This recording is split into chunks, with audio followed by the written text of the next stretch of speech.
Hello, friends. A very good morning, good afternoon, good evening. Whenever you all are listening to me, this is CS Udit Dua. Welcome you all to my YouTube channel.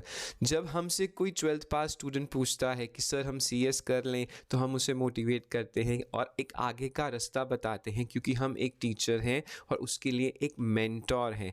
लेकिन जब एक deserving student अपने दिन रात की मेहनत एक करके, अपने पूरे 100% एफर्ट्स करके, अपने डिज़र्विंग जितनी भी उसकी नॉलेज है एग्ज़ाम में दे के आता है, ये एक्सपेक्ट करता है कि हाँ हम मेरे अबव 60-70 मार्क्स आने ही वाले हैं, 100% कॉन्फिडेंट होता है और उसको ये पता चलता है कि मेरे इतने मार्क्स आए भी हैं, लेकिन ICSI हमारे इंस्टीट्यूट ने उसके मार्क्स कट करके उसका रिज़ल्ट चेंज कर दिया है, तो बहुत ही दिल दुखता है. हाँ दोस्तों, आज मैं एक स्टूडेंट और डिज़र्विंग स्टूडेंट्स की बात करने आया हूँ, क्योंकि कुछ ना कुछ यहाँ पे हमारे इंस्टीट्यूट के चेकिंग पैटर्न में मिस्टेक्स निकल के आई हैं.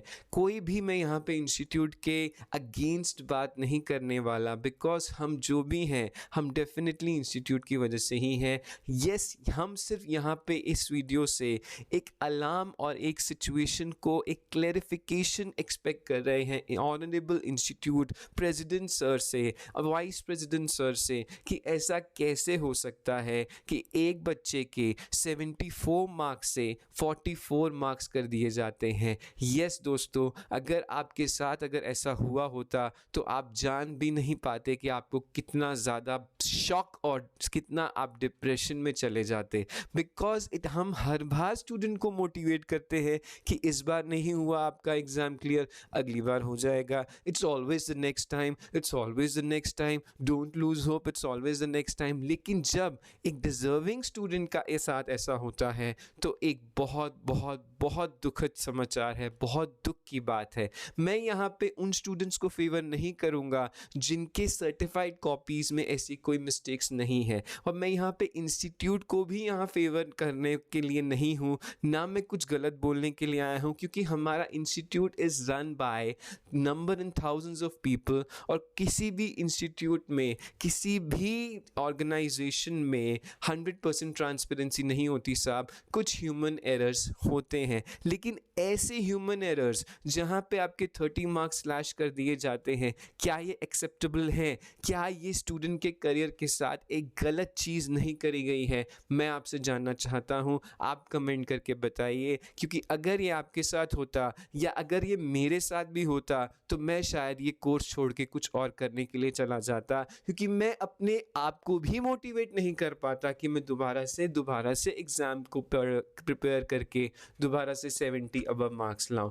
तो यहाँ पे कुछ स्क्रीनशॉट्स और कुछ यहाँ पे सोशल मीडिया पे बहुत सी वायरल न्यूज़ है कि हमारे इंस्टीट्यूट के सर्टिफाइड कॉपी से एक ट्विटर पे मुझे मिला एक स्टूडेंट का ये ट्वीट है, जहाँ पे उसके 74 मार्क्स से 44 मार्क्स कर दिए गए. Yes, institute has the power to modify the result up to certain extent. एक यूनिफॉर्मिटी से एग्ज़ाम्स के मार्क्स कट कर सकते हैं institute as per the regulations, कि आपके अगर आपको परसेंटेज को मेंटेन करना है, बिकॉज एवरीबडी, हर कोई CS नहीं बन सकता साहब, हर किसी को आप नहीं बना सकते. मार्केट में अपॉर्चुनिटीज़ के हिसाब से डिमांड सप्लाई होता है, CA में भी CS में भी, हम सब जानते हैं. लेकिन आप 5 मार्क्स 10 मार्क्स यूनिफॉर्मिटी के हिसाब से सबसे डिडक्ट कर सकते हैं, दैट इज़ एक्सेप्टेबल. लेकिन साहब 30 मार्क्स बहुत होते हैं, बहुत ज़्यादा डिप्रेशन में बच्चे चले जाते हैं. और मैं इंस्टीट्यूट से आज गुजारिश करूँगा हाथ जोड़ के कि सर इसके लिए कुछ क्लैरिफिकेशन दीजिए, और इन डिज़र्विंग स्टूडेंट्स के लिए एक बार और एग्ज़ाम को, इसी वाले एग्ज़ाम को चेक करके कुछ ऐसा प्रोविज़न दीजिए कि बच्चे को यहाँ पे जो डिज़र्व करता है, यहाँ पे वो बच्चे भी आगे आ रहे हैं जो डिज़र्व नहीं करते और जिन्होंने एग्ज़ाम ढंग से नहीं प्रिपेयर किया और जिनको पता था वो पास नहीं होने वाले, उनको प्लीज़ आप अपने एफर्ट्स पे कंसंट्रेट कीजिए. क्योंकि यहाँ पे नेगेटिविटी बहुत ज़्यादा स्प्रेड हो रही है कि हाँ हमारे को CS करना चाहिए, नहीं करना चाहिए. मुझे आज एक फ़ोन आया बच्चे का, सर पूछता है बच्चा कि हाँ सर हमारे साथ अगली बार ऐसा हो गया तो हमको करना चाहिए, नहीं करना चाहिए. सबसे पहले तो दोस्त अपने आप पे भरोसा रखिए,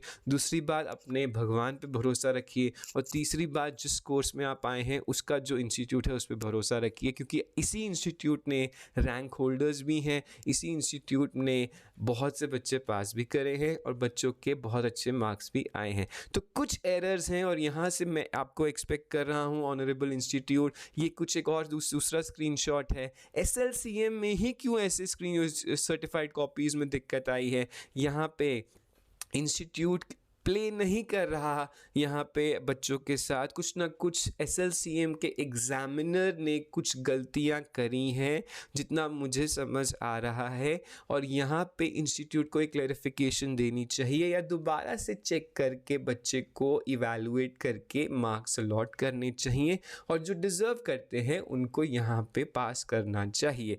तो ये मेरे यहाँ पे एक छोटा सा मैसेज है। यहाँ पे 62 मार्क्स से रिड्यूस कर दिए गए, यहाँ 63 मार्क्स से रिड्यूस कर दिए गए 38 पे। तो ये कुछ स्क्रीनशॉट्स मेरे सामने आए हैं जो बहुत ही डिसहार्टेंड हूँ मैं कि ऐसा भी हमारे इंस्टीट्यूट के साथ ऐसा पहली बार हुआ है जो पता चला है। तो मैं गुजारिश करूँगा सभी टीचर्स से कि इसके ऊपर एक आवाज़ उठाई जाए।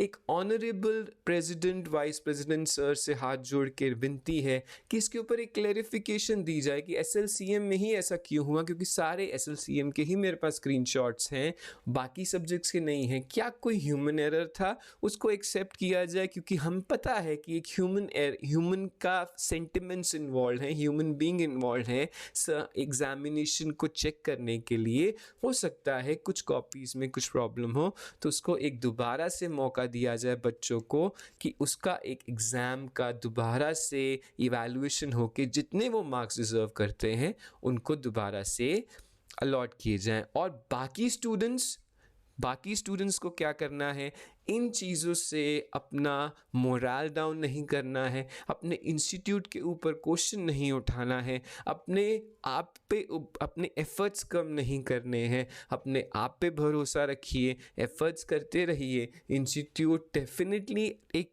ट्रांसपेरेंट बॉडी है, लेकिन यस कुछ ना कुछ एरर्स हुए हैं, उसके ऊपर बात करी जाएगी। हम एक्सपेक्ट कर रहे हैं इंस्टीट्यूट के क्लैरिफिकेशन से, और इन बच्चों को कुछ ना कुछ डेफिनेटली रिज़ल्ट को मॉडिफाई कीजिए। अगर आपको अभी भी डाउट है दिसंबर 22 में आपके जितने मार्क्स आए हैं वो आप डिज़र्व नहीं करते हैं, तो अभी भी मौका है, आप RTI के थ्रू इंस्टीट्यूट की सर्टिफाइड कॉपीज़ मंगाइए। और अगर किसी से कॉपीज़ में ही दिक्कत है तो एक ह्यूमन एरर है साहब, और यहाँ पे हम इंस्टीट्यूट से क्लैरिफिकेशन एक्सपेक्ट कर रहे हैं, मॉडिफिकेशन एक्सपेक्ट कर रहे हैं, और हम इंस्टीट्यूट पे भरोसा रखते हैं ताकि हमारे बच्चे अगली बार अटेम्प्ट क्लियर कर पाए। डेफिनेटली एक डिसहार्टेंड न्यूज़ है कि हाँ 30 मार्क्स डिडक्ट करना बहुत बड़ी बात होती है। बच्चों को डिसहार्टन नहीं होना है। इंस्टीट्यूट डेफिनेटली एक क्लैरिफिकेशन देगा, कुछ मॉडिफिकेशन करना चाहिए, कुछ कमिटी बनानी चाहिए इसके ऊपर। सभी टीचर्स से रिक्वेस्ट करूंगा मैं कि आगे आएं और बच्चों का डेफिनेटली प्रोत्साहन बढ़ाएं, और यहाँ पे नेगेटिविटी स्प्रेड मत कीजिए कि हाँ हमें CS छोड़ देना चाहिए। CA में भी ऐसा हुआ है, और हमारे यहाँ भी अगर पहली बार अगर ऐसा हुआ है तो कोई बड़ी बात नहीं है साहब, इसके ऊपर हमारा इंस्टीट्यूट जवाब देगा। Thank you very much. इसको स्प्रेड कीजिए और do like share and subscribe. कोई कमेंट है आपके साथ अगर ऐसा हुआ है, आपके फ्रेंड के साथ अगर ऐसा हुआ है, तो मुझे आप बताइए नीचे कमेंट में, ताकि हम इंस्टीट्यूट को ये बात पहुंचा सके। Thank you very much. God bless you. Stay connected, stay blessed. Good bye. जय हिंद। Bye bye.